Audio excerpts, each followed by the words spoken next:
What up, say? One time for the hometown, I got love for it, it's real. Yeah. 2 times for the haters, man, cause I notice how this shit feel. 3 times for my family, dog, cause this shit done paid our bills. And Hey guys, welcome back. This is Matt with the Matt Cutrer Report. We're back with another episode, and we have a very special guest in studio. This is Brea Burke. She is the owner and founder of Yoga San Angelo. Thank you so much for doing this. Thank you, Matt. Yes. Thank you for coming in. So we've got a really cool episode for you today, guys. So we're going to start off like we usually do. I've already prepped Brea. She kind of knows the drill. So give us your elevator pitch. You got 30 seconds, and I'm going to hold you to it. Okay. Go ahead. I'm Brea Burke, and I am the owner and founder of Yoga San Angelo here in San Angelo, Texas. And I am a yoga enthusiast, I guess you would say. Been teaching for 15 years. It's become quite a lifestyle at this point.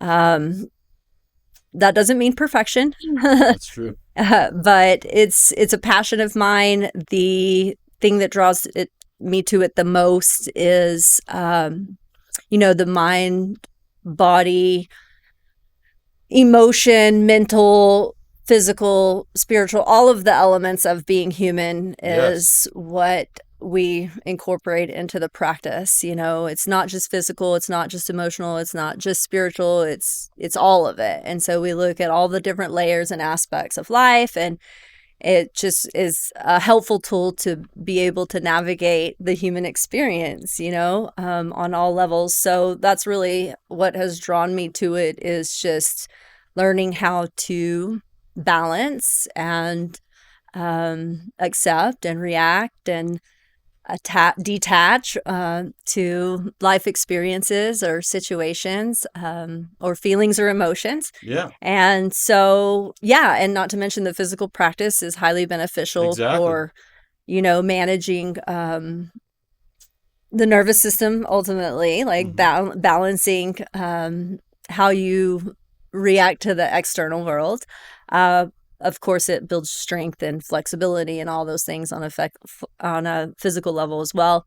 But it's a pretty deep practice on all levels of life, and it's effective. But it is a practice, so it takes daily, That's discipline and devotion and awareness and reflection and all the things. Yeah. So, Cool. Yeah, that was good. That was a good explanation of it. Okay.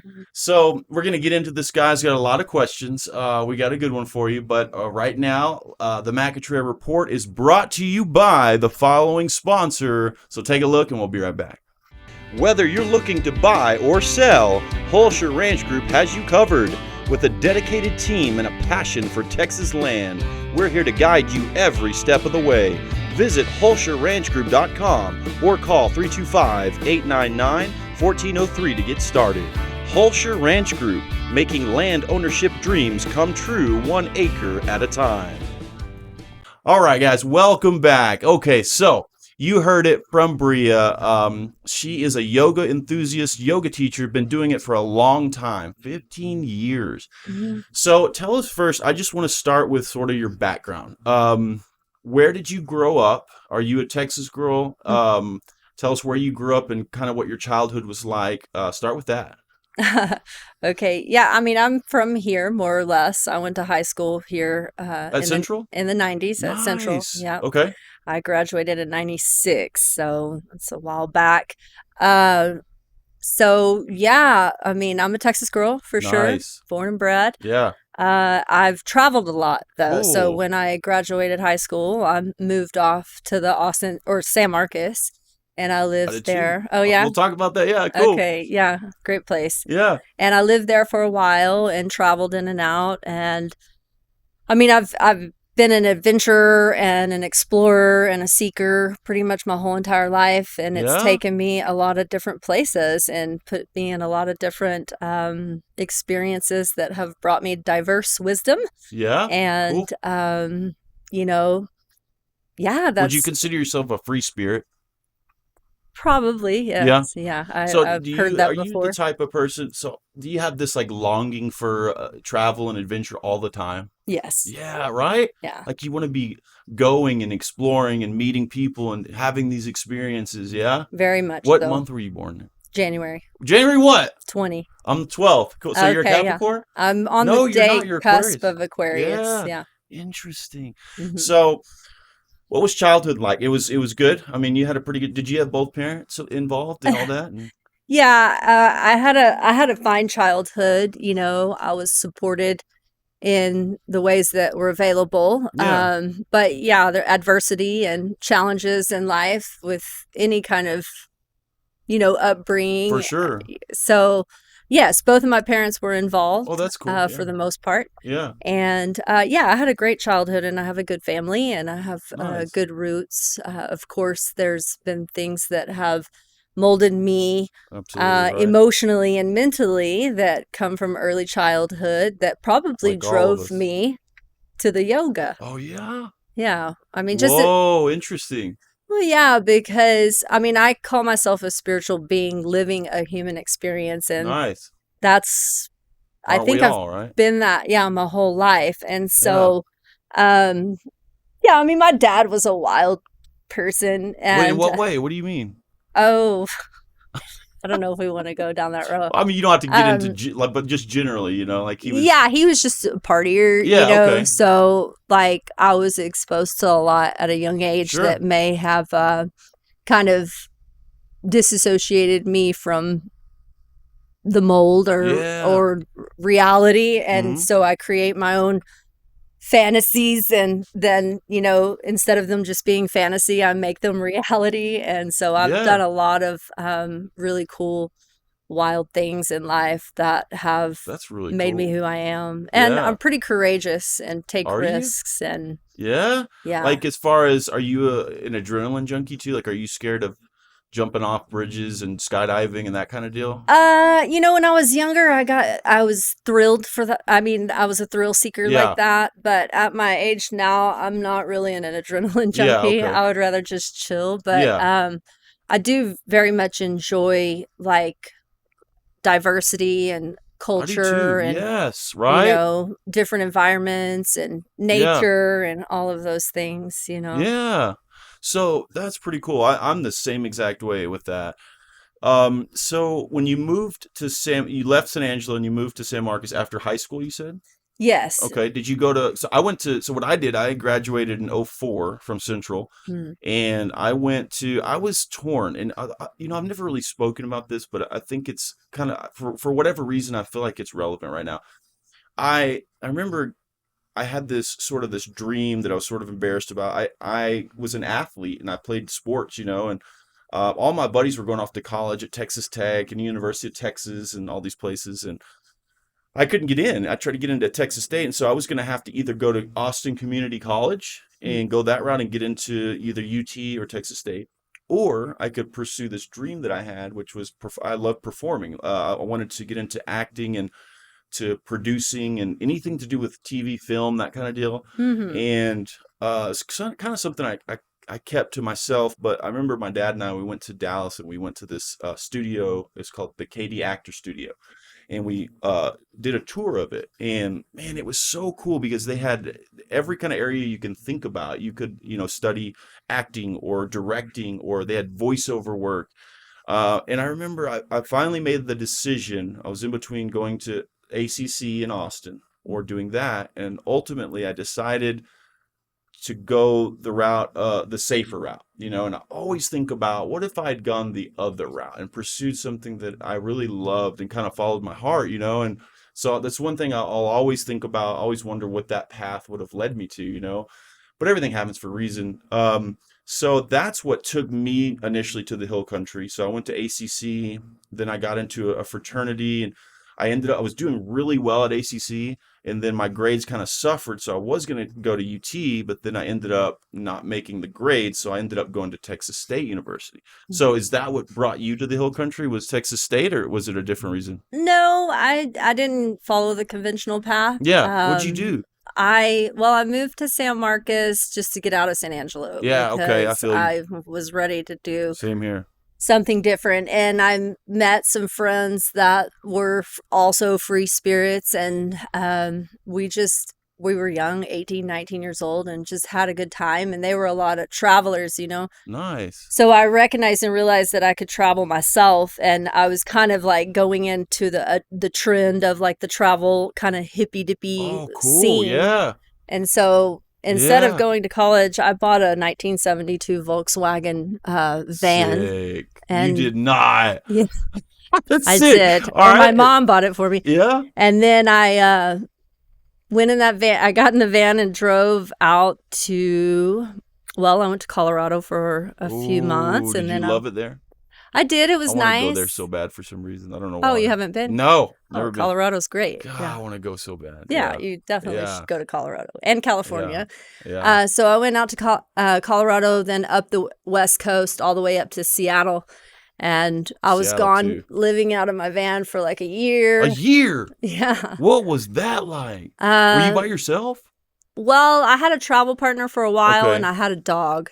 Nice. And then I met people along the way. But you have to recognize that was like pre, cell phones and all of that. Yeah, what year was that about? 97, okay. 98. Mm-hmm. Yeah. So I had an actual atlas that I would follow sick. to get, yeah. I didn't even have a pager. Yeah. Yeah. So I ended up at like rainbow gatherings and redwood forests, like save the trees, and just so kinda, you were like embracing the hippie life. Yeah, I was definitely I like that. I chose at the like a hippie gypsy scene. Sort of. Yeah. Yeah. I guess I kind of did it like on trend, but it resonated with my heart, like my soul. And I guess hippie is like another one of those words that, like yoga, that has so much connotation. So I don't know if I was a hippie or not, but like I've kind of stayed that way and have very much lived an unconventional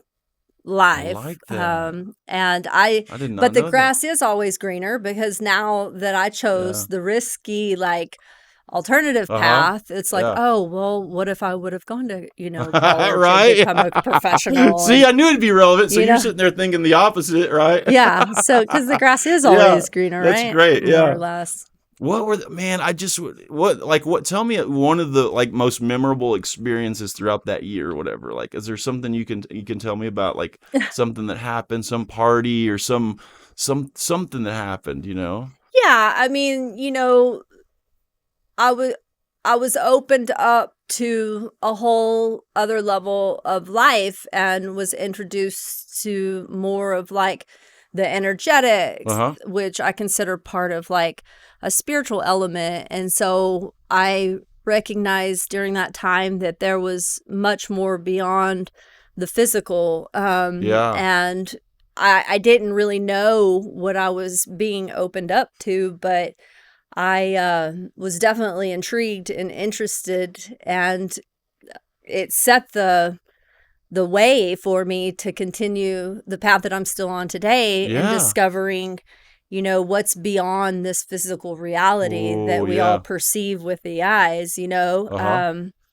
so, I guess that year was really the year that I guess Spirit or God showed me what I would call vibration or frequency or energetics of life, right? Okay. So that was probably the most profound awakening during that time, which just sparked so much more curiosity in those other elements of life, or even dimensions of life. Absolutely. Did you experiment with any hallucinogens or anything during that time? Well, I mean, I don't know what, like some acid or some shrooms or anything like that. I mean, you don't have to go down the, but did you partake in stuff like that? I've had plenty of experiences of altering my mind in life, Yeah. And I do.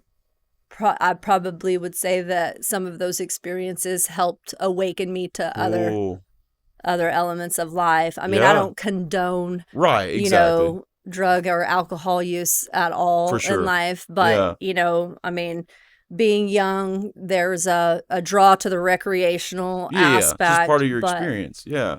But with the path that I've been on, I mean, there's still there's still a lot to be said for plant medicine and how it helps people through their in the right setting, in the right, setting with the right care. It's not just like for partying, but I mean, I definitely have had plenty of experiences in life with playing around. That's cool. Yeah. So during that time, is that when you were first introduced to any type of yoga, or when was it? I mean, my mom practiced yoga a bit when I was in high school, but I didn't really recognize what it was. To me at that point, it was just a physical practice like most people in the West look at it as. But I lived in Taos, New Mexico for a while in the 2007 with my family. I have 2 grown kids. Cool. But I lived across the street from a Hindu temple. Cool. And so growing up in this area and having the belief system being based you aren't used to anything like that. Christianity, I didn't. I was kind of scared and intimidated because that's what I had been taught. But once I started meeting people and recognizing what was going on there was it was it's a Hanuman temple, which is an Indian deity or a Hindu deity out of India. Most people in India know who Hanuman is. Yeah. And then the guru of the ashram was a specific man named Neem Karoli Baba. And so I was introduced to that at that time and still kind of weary. Yeah. But I guess that was the first time I was introduced to Hinduism. Yeah. Right? Cool. And then those people were practicing chanting and meditation and all of those things. Oh, yeah. And Ram Dass, I don't know if you know who he is, but sorry to interrupt, but do you know Danta Das, Brian? Oh, yes. Garcia. So he was on, and we got really deep into some of this stuff. So I learned a lot from him as well. And also, I have my best friend is a Buddhist, so done a lot of sort of learning from those guys. But anyway, go ahead. Yeah. So I mean, the path that they're on, that Brian, is pretty much that same path of the their teachers or gurus are kind of the same people that I'm talking about. So after I left house, we moved to Mexico, and we lived in the Yucatan, and we lived in a fisherman village down south of the Yucatan Peninsula near Belize for a while. And about what year? 08 or 09? Or? 2007. Or 8. Yeah. And then I was down there for 2.5 years. But I was living on the beach, and here comes that whole energetic frequency thing that I was experiencing in my body and with nature and everything. And so I'm like, what is this? I have to learn more. Yeah. And then, you've heard of the chakra system and all of that. And so I was like, what is the chakras? So I started researching more about, those kinds of things. And then we had young kids, and we were in a pretty desolate, secluded area, and we had decided that we were going to move up to the city, which was Playa del Carmen. Nice. Which was just about 2.5 hours north of where we were at. And I volunteered for a city event, the Taste of Playa. And the volunteer meeting was at a yoga studio. Okay. And so I went to the meeting, and my teacher was the volunteer leader for facilitating the volunteers of that event. And so she hosted the meeting, and I'm just looking around the yoga studio going, what is this? Yeah. And so after the meeting, we talked more about the yoga studio, and she's like, well, I have a teacher training coming up in 3 weeks. And I'm like, oh, I don't even know really too much about yoga. I don't know if I'm ready to be a teacher. But then I thought, well, what better way to learn more about yoga? For sure. Immersing myself into some sort of training. So I signed up and did the training, and it was a 3-month immersion with she's from the Netherlands, and then the other 7 people in the group were from all over the world. So nice. It was a pretty profound, life-changing experience. I bet.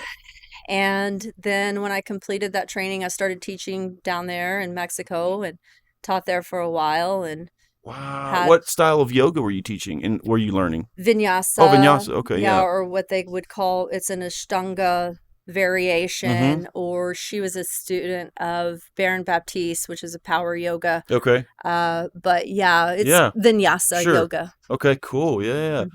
Wow. So during that 3 months, I mean, you were, like you said, immersed in that experience, and I bet learning all kinds of stuff. But after that was up and you started teaching, did you know, like, okay, I'm all in now. This is what I want to do. I want to learn more. I want to do more. Or were you still kind of like, man, I don't know about this, No, I mean, I was definitely in, you know, but I was more in it for my own practice. I wasn't like necessarily in it to teach. Yeah, you know? But I had it as a something to offer. So I did pursue teaching and leading and, sharing with people. And so I taught down there in Mexico for a while, and then I ended up moving back to the Austin area. What year was that when you moved back? 2010. Okay. Where'd you live? What part of Austin did you live? That was tragic. Well, in Kyle at first. Oh, you did? Yeah. Okay. I like Kyle, yeah. And then I moved to South Austin, down off Brody. Oh, yeah? Into Shady Hill. My favorite golf course is in Kyle, Plum Creek Golf Course. Oh, yeah. Amazing. And I live in Austin. I lived in West Campus. I lived off of 24th and Leon, which was wild. Yeah. And then I lived off of Far West Boulevard, which was really nice.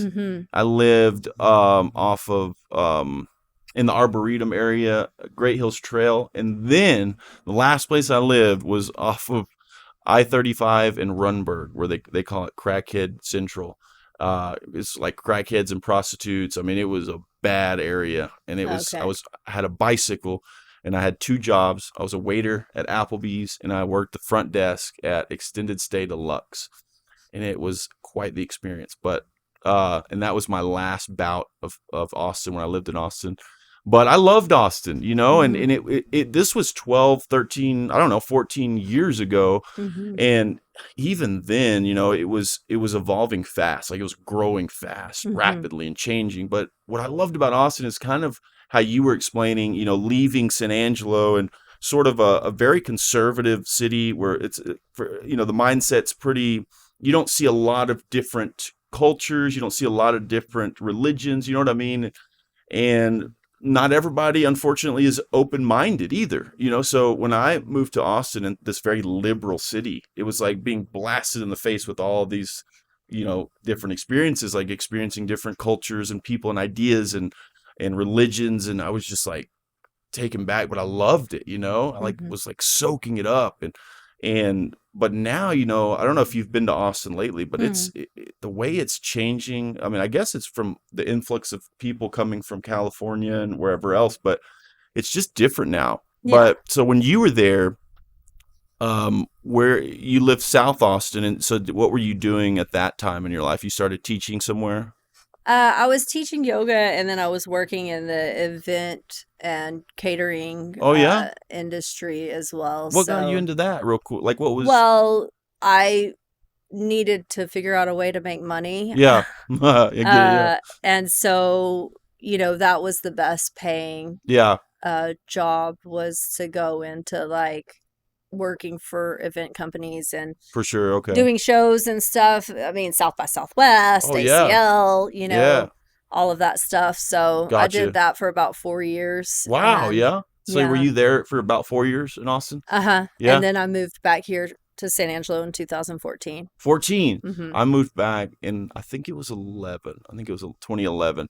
So that whole experience, that 4-year experience in Austin, did you enjoy it? I mean, you liked living there and doing that, or what was it like? Yeah, but it was during that growth time, and it was a lot, Yeah. Things started increasing in price, and, the city started filling up, and, life is just much more simple here in San Angelo and more slow paced, and that resonated with me better at that time in my life. And so that's why I chose to come back. I didn't ever think that I would end up back here in San Angelo. Right. As a matter of fact, I had an affinity for it. I never wanted to come back here. So funny, yeah. Same here, yeah. But I did, and after I opened Yoga San Angelo, or when I opened Yoga San Angelo, I kind of just like chalked it up that was my purpose of being back, was to create this space for the community to immerse themselves into different experiences than what are offered here. Very cool. Right? Yeah, for sure. Mm-hmm. Yeah, that I can really relate to that. When I moved back in 2011, I came back with the intention of going to graduate school at ASU and I got my degree at Texas State in Communication Studies, and so I was going to get a master's in that, and not really sure what I was going to do with it, but that's what I wanted to do. So I was waiting tables at Applebee's, and I was really back into working out and really in love with that again. You know what I mean? But also inspiring some friends and coworkers, like, hey, I want to work out. Like, can I work out with you? Like, what should I do? And I had a buddy, Sean Brown, a good friend of mine. He was a personal trainer a few years prior, and I remember being very curious about it and learning about his life as a trainer. And I was just really drawn to being able to help people in that way, because I know personally how it feels, how rewarding it is. And so it like clicked for me. Like, I was waiting tables and it just clicked. I was like, I know what I'm supposed to do. And so I just found the best certification I could, took a completely different route, and started training, and it just had a knack for it, loved it, was immersed in it, and then was able to open my own place. And that's kind of how I can relate to you is I felt like, I'm not going to stay in San Angelo, but then I did that. And what I felt like I was offering and the people I was helping, I felt like it was my purpose at the time. I still feel that way, and so I started to love San Angelo. It was crazy. And the people here. And then with my own journey, that part of my life was about 10 or 11 years. And close to when you opened your studio, you opened your own studio in 2018, right? Mm-hmm. Yeah. And before that, where were you teaching at in San Angelo? I was teaching just kind of around at the ballet. Yeah, the ballet. At the ballet. Mm-hmm. For a little bit, but not a lot. I mean, I guess I was there for about a year and a half. Yeah. Was Erin there when you were there? Yes. Cool. Erin's Yeah. there. That's cool. Yeah. Erin's beautiful, wonderful She's great, lady. Huh? Yeah. Yes. So I did that. And, I took a little break, I guess, from when I moved back from Austin. And I did some like privates and stuff, but I got a real job for a while. I worked at Green's Grocery the whole time they were open. Oh, that was such a cool place. Yeah. God, I wish that wouldn't have shut down. Yeah. Yeah. That I was awesome. the grocery manager there. Oh, were you? Mm-hmm. For how long? For the whole time. Nice. Did you like doing that?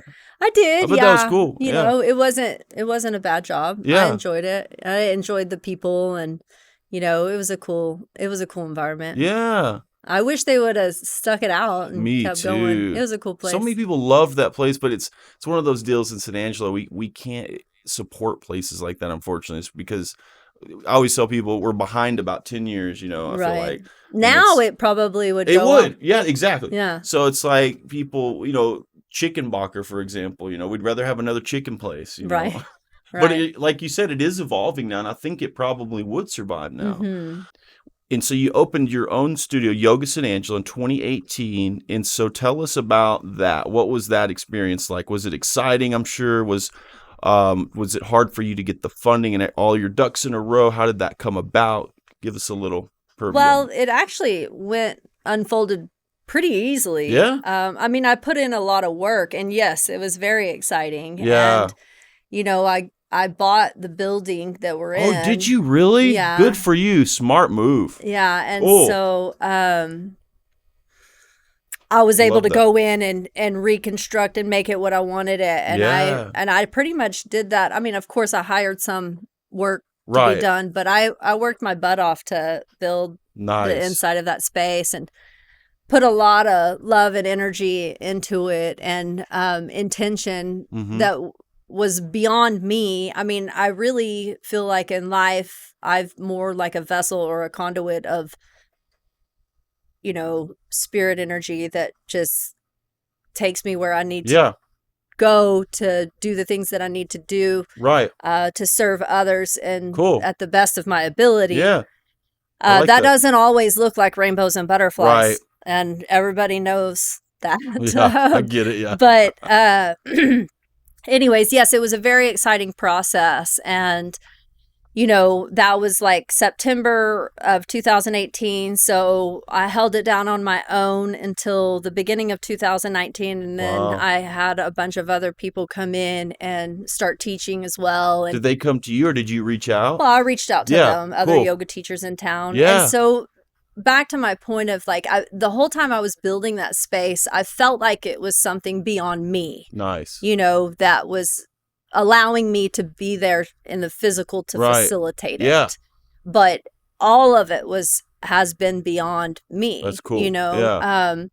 And so, the team came on in 2019, and 2019 was a great year. Yeah. We were, pretty much the only exclusive yoga studio in town at that time. And it's funny, my gym's best year was probably 2019. That's funny. Oh, really? Yeah, this is a good time for fitness in San Angelo. Yeah, all so around. you don't do that anymore? I train at Gym 28, right, 2 blocks down the street. Okay. Yeah, but I shut my gym down, Fitness United, in December of 22. Okay. But yeah. Yeah. But yeah, 19 was a really cool year. It was. Yeah. And it was on its way to being another great year in 2020. It sure was. I know. And then we all know what happened Did you shut down completely during that time? Well, or did you still? I mean, when the whole world shut down in March, whatever it was, 20th or whatever, we had to close the studio. What'd you do? To the public. Did you apply for PPP loans or anything? Or what'd you do to I got get all by? that. Yeah, same here. To help out. And that's what helped keep us open all the way through 2022. Absolutely. I couldn't have stayed open. No way. Did you both of them? Uh-huh. Yeah, me too. I had to. There was no other way. Yeah. And you know what I did though is the entrepreneur in me, I felt like there was a need for grocery delivery. So I started a grocery delivery business called Fit Dude Delivery. Oh. And it was pretty cool, but it just wasn't super practical because HEB and the other guys kind of had it figured out better. You know what I mean? Right. But people would call me and give me their grocery orders, and I'd go and I'd shop for the groceries and deliver them. And but it was something I had to do something, during that time. And we actually stayed open. So I had a group, and I said, "Listen, guys, I'm going to leave it up to y'all." And they all voted they wanted to continue. So we kind of just went under the radar and stayed open. Yeah, some of us, we did that too. A small group of us would still go practice, but it wasn't really like open to the public. Same here. Yeah. But we like pivoted to online classes and stuff. How did that work for you? Yeah. It was it was okay, but it wasn't what it was. Same here. And so COVID, that whole process was a big blow to business wise. And I don't know if we ever recovered. Yeah, I know, right? Yeah. But at the end of 22, things started picking up, and then 2023 was a pretty solid year. Yeah. And the community had expanded thoroughly. Nice. At Yoga San Angelo, and we have a lot of people that have had catalyst. Yoga San Angelo has been the catalyst for change for many people's lives. That's fantastic. Yeah. And I guess that's probably what it's all about. The thing that I'm most proud of. Yeah. And that I can honestly say that is my intention, is to open people up, open people's hearts up, allow a space for them to come be themselves without, limitation of the mind, without judgment, and to find their way, So I don't know how many times I've heard people tell me what a healing space it is and that it's been for them. And so in that regard, it's like definitely served its purpose in a lot of ways. To, touch people's hearts and souls. Absolutely. So I want to know. So we talked briefly about this, but for people who don't know or who just see yoga as a physical thing, it's just a physical practice. It's working out. It's actually a lot deeper than that, and it comes from the East, right? And from India, right? Mm-hmm. And so what I want to know, I guess, is how we talked about San Angelo being sort of a conservative town, and people are not always super open-minded, and it is a very Christian-based community. Do you get some kind of pushback with that? Sometimes is it hard to, well, let me ask in this way. Whenever somebody comes to you and they want to practice yoga, are you teaching them all the fundamental things about yoga, including Eastern philosophies, or is it just like, hey, let's come in and practice for the physical purpose of getting more flexible and mobile and that kind of deal? Well, it's a great question. When I first opened, I kept it more focused on just the physical practice. Okay. But then when COVID happened, it started being a whole mind thing, and the uncertainty of the future of the world, and everybody's like frenetic, and it's like, okay, no, I'm gonna go to the roots of what this practice is for. And so I started incorporating a little bit more of philosophy and spirituality into the practices. Subtly, and it kind of depends on where I'm at, and what I feel like. I usually share my experiences through my teachings or my practices. I like that. Because I feel like we learn more through experience than we do through actually 100% right. studying. So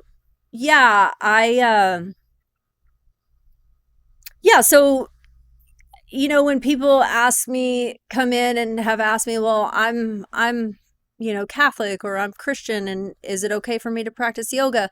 It took me a long time, and I don't know if I still have the right answer. That's what I was going to ask you next. Yeah, I don't. I mean, what I tell them is that, first of all, yoga is not a religion. Right.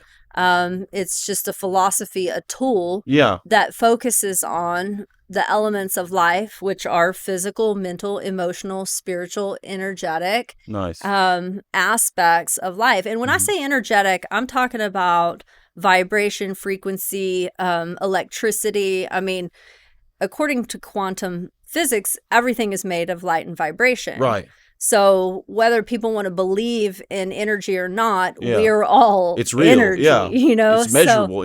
Yes. And so, I mean, that's what I tell them is like, this is a tool that looks at all these aspects of life, where I love studying religions and me too. The history of spirituality and all of those things. And I don't know if I've found, another religion that looks at all those elements.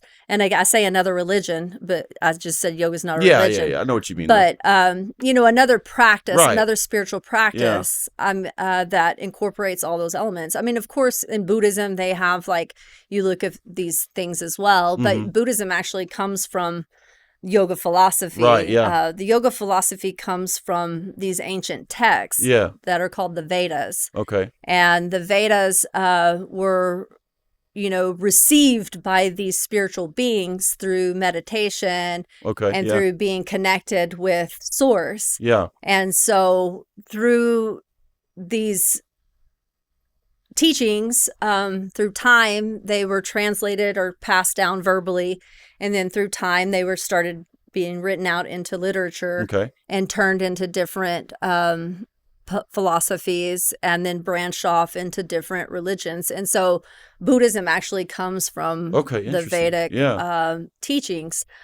So I mean, not everybody is ready for that. I have done teacher trainings, like a foundational, we're a yoga school. So I've trained quite a few teachers over the years. And in that environment or setting, we do go a little deeper into the philosophy, but I'm not going to just throw that in everybody's lap that walks in, because I like that, Iyengar specifically says that, the physical is the gateway in. So you start with a physical practice, and then if you stay, consistent with your physical practice, you're going to start recognizing changes, in your mind. I like that. The physical is the gateway in. You know why I like that? I never heard that. I like that because a lot of times people will say, whatever you're trying to pursue, they're like, oh, it's all mindset. It's mindset. You got to train your mind. And there's a guy I follow. He's a little bit extreme. His name is Andy Elliott, but he I credit him for this, but I firmly believe it, is that he's like, no, I think it's the physical. Once you get your physical body right, then your mind is capable. It's ready to receive and to change and to evolve and to get where it needs to be. But if you're not physically right, you know, you're not empowered to do that. And for me, I know that personally, whenever my physical body is right and I'm pursuing my health and my fitness, then everything else in my life falls in line and is much easier. So is that sort of the same idea with that? I mean, yeah. I mean, I personally believe that they all equally matter. Okay. Right. Yeah. But yes, I mean, because we are here in this body, in the physical space, right.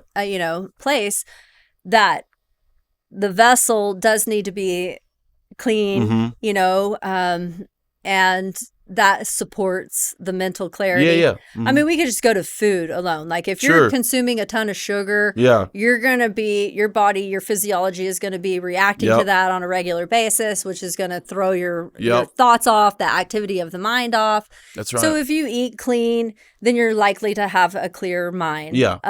So yes, I think the physical definitely complements the mental state. And then of course the emotional state that, the emotions is what makes us human. Right. So managing the emotions is a big part of it as well, because the thoughts, with the mind, is the mind the most powerful tool? Is the heart the most powerful tool? Yeah. Is the physical the most powerful tool? I think it changes, right? Oh, really? Yeah. Because the mind definitely, yoga is about the mind. Okay. Yeah. That's, even in the Yoga Sutras, I think Sutra 1 or 1.2 says, yoga is seizing the fluctuations of the mind. Nice. So yoga is about the mind. Yeah. Okay. Because the mind creates our reality. Right. Yeah. And the mind is going to tell us how we feel, or, message us about our feelings and our emotions. Now, do we feel first or do we think first? That's the ongoing questions. Yeah. Do the thoughts create the feelings or the emotions, or do the emotions create the thought? Yeah. And if you're in a heavy physical state and you feel sluggish and you can't move and you feel bad about yourself, then it's going to be, an influence on negative thinking. Yeah. And then you're going to feel those emotions that go along with the negative thinking. Yeah. So I think there's a balance between finding the balance between all of that, you know? Yeah. And allowing the mind and the body. Yoga also means union. So uniting the mind, body, and breath, or, the mind, body, spirit, or the aligning the heart and the mind. And, so they all play a part in clarity and balance. Yeah, for sure. And one can be more activated than the other. Yeah. This country is a mind-focused country. Okay. We live in our heads here. Yeah. If you go and you travel in Latin American countries or even in Asia, and, I'm not saying that they're not in their heads, but there is a sense that people are more in their hearts. Yeah. And their hearts are open. I believe that. Yeah. And, when I've traveled, that's what I love so much, especially about Latin American countries, is that people are just embodying the moment. They're in their bodies, they're in their hearts, and I'm sure they have conflict of mind, but the general vibe is it's different. These people are more open. Yeah, it's different. You're right. Yeah, and so it's noticeable. It is. It's crazy. Yeah, and here, when I'm gone, I look back at the lifestyle here, and I'm like, oh no, I don't want to go back to where we just have to be locked into the head, And it is enough, that. It's no, I don't want to leave. I don't want to have to go back, because you're it's you get to escape from it for a little bit, and it's you want more of it, and you're I know I have to go back. Yeah. And it's you try to bring it back with you. That's what I did when I spent some time in the Netherlands and stuff. You try to bring that back with you, but it's just it's one of those deals. Proximity of the people you live around and the the collective consciousness, you kind of adapt to that. It's true. Yeah. Yeah. And you can bring it back. You and can. And it'll always be there with you. That's right. And it might be more vibrant when you return. Right, yeah. But then based on just getting back into that's probably the one of the biggest reasons you and I want to travel, is to escape and to experience that and get more of that, Yeah. Yeah. I mean, I've always asked myself, am I trying to run away because I feel locked in here in a way that feels like whatever the story is around why I feel like I'm locked in here. Yeah. Am I trying to escape? Yeah. Or is it just an innate thing in me that is like, I No just want matter to be where you out are? in the world Yeah. and like experience culture and diversity and, Which do you think different it is? environments.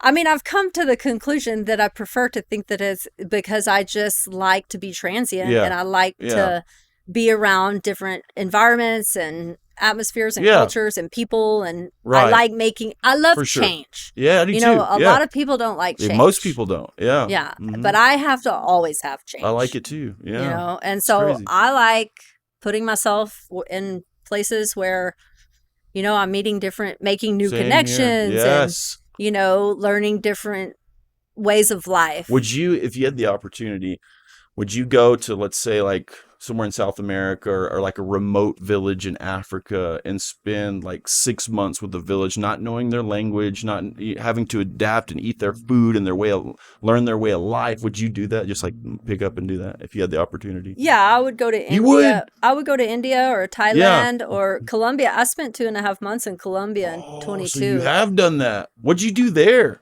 Did Did you work with like some cocoa leaves dealers? No. Growing leaves?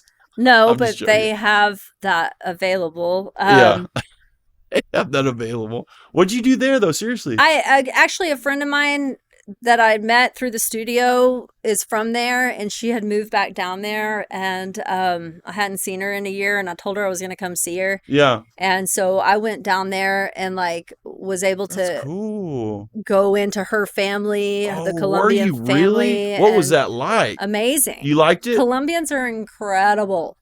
The food, the energy, the country itself. Yeah. The So you've nature. done that. That's cool. I've done a lot of that. Yeah.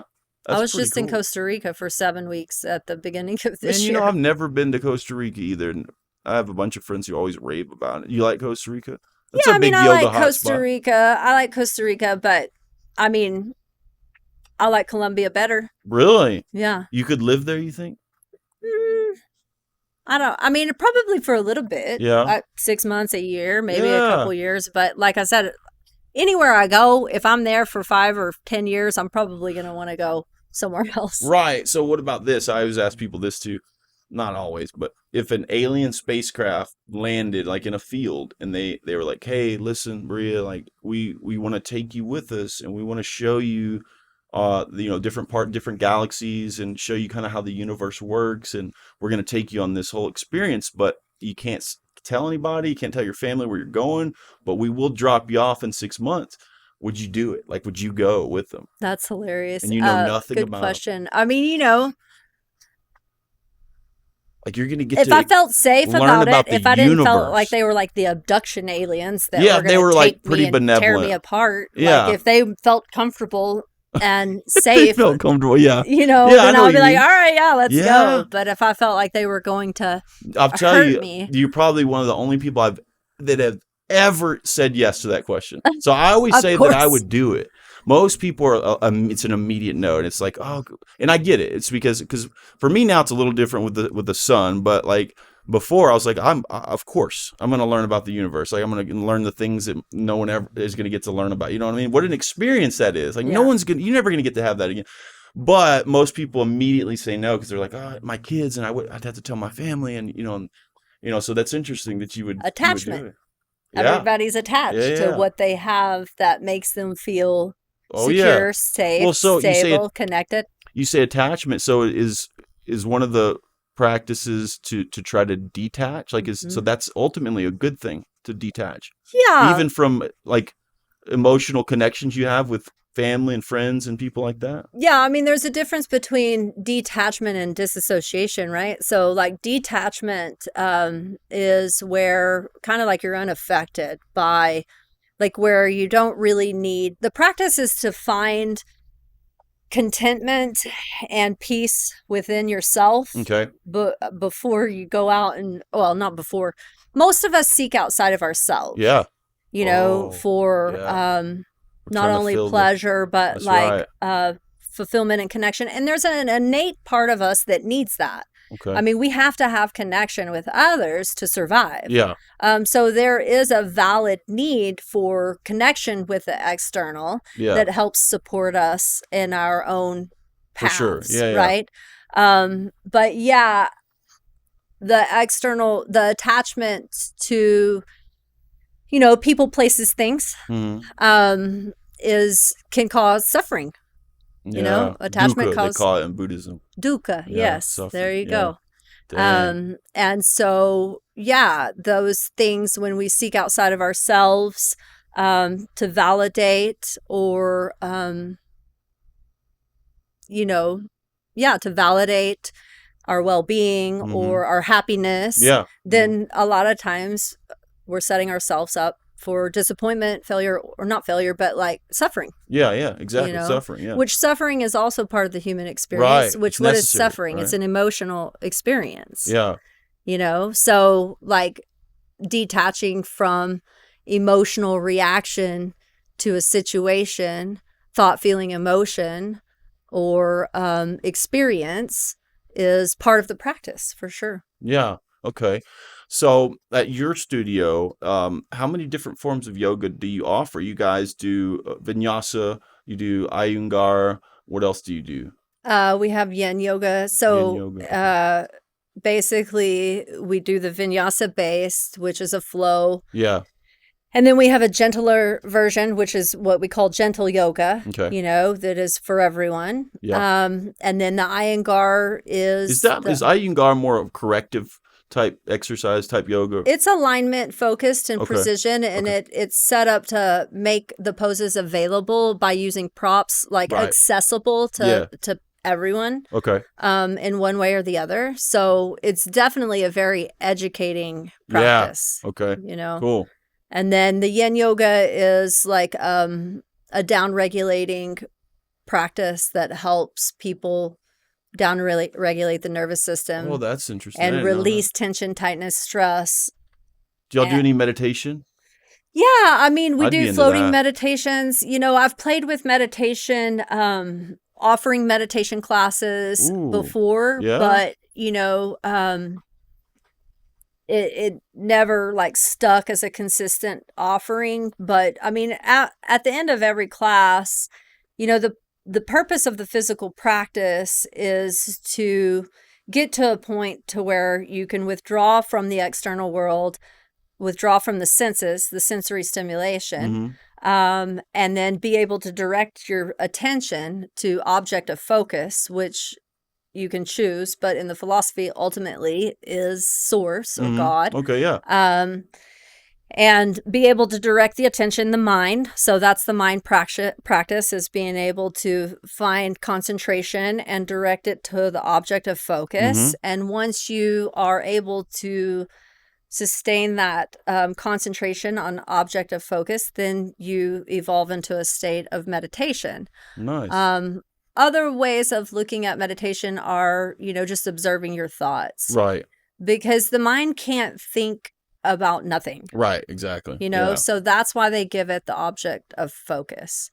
And I really believe that the concept of God itself is for that reason, because people can't really do it alone. And I say you can't seek outside of yourself, but all of the philosophies and all of the religions have us directing our attention to a higher power. Yeah. So ultimately, we do need that higher power, something outside of ourselves. Yeah. But for me personally, I feel like that energy or that source of the higher power is also a part of me, Yeah. Mm-hmm. So what they call it is non-duality, where we are one with God, instead of God being something separate from us. Yeah, for sure. So that's the difference between like well, even in the yoga philosophy, there's dual practices and non-duality. Okay. Yeah. So like where God is separate or on the outside Right. of you, or God is within Yeah. you, you know? Mhm. So, yeah, my idea of it is that I am united with source. So the same source that supports me on the outside and the unknown, or is also what's within my heart. Yeah. Which is Cool. like I want to say alpha omega, like there is no beginning, there is no end, and it just is without being. Yeah. Does that make sense? Yeah, I think don't so. know. Yeah. So, are you just out of curiosity, are you married? Have you been married? Yes, I was married for 16 years. I have 2 grown boys. Nice. As a matter of fact, my 18-year-old son just left today to go to Peru for 1 month by Whoa. himself. Seriously? That's cool. Yeah, so Yeah, awesome. he's on the same path. Wow. Seeking is an interesting word as well. But yeah, he's just on his own journey, and he's got Are you worried about him at all? Yes. Yeah. Yeah. But excited for him But too? everybody's like, "Oh, you're getting a taste of your own medicine Yeah, now," exactly. you know? Yeah. So he was raised Yeah. that way, so that's where he got the idea, you know? But yeah, I'm Yeah. happy for him. That's cool. He's very much on a high level right now, as far as Yeah. just like, yeah, he's going to be great. It's I going to like be that. a good thing for him. Yeah. But yeah, so I was married for 16 years. I'm not currently married. So No. you're single and ready to mingle. Maybe not ready I'm to not mingle. single. Oh, you're not? Okay. I'm not going to put that out there. Yeah, Or maybe I feel am you. single. I don't know. I feel you. So, lastly, tell us 3 things that you're grateful for right now in your life, that you're genuinely grateful for. I'm grateful for my experience here in San Angelo and with Yoga San Angelo, and for every single person that has stepped foot in that door, and for all of the connections that I've made during this time. Yeah. And how it has supported me on a level of transformation and growth.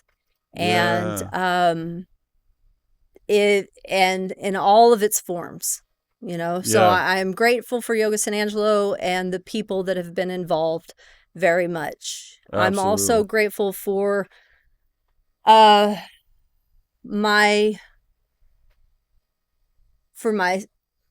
own courage and willingness and vulnerability to step up in the role that I did. Yeah. And facilitate it how I have. Yeah. And I'm grateful for my ability to grow and learn from adversity. Yeah. And challenge. Absolutely. Yeah. And come out on the other side. Yeah. With wisdom.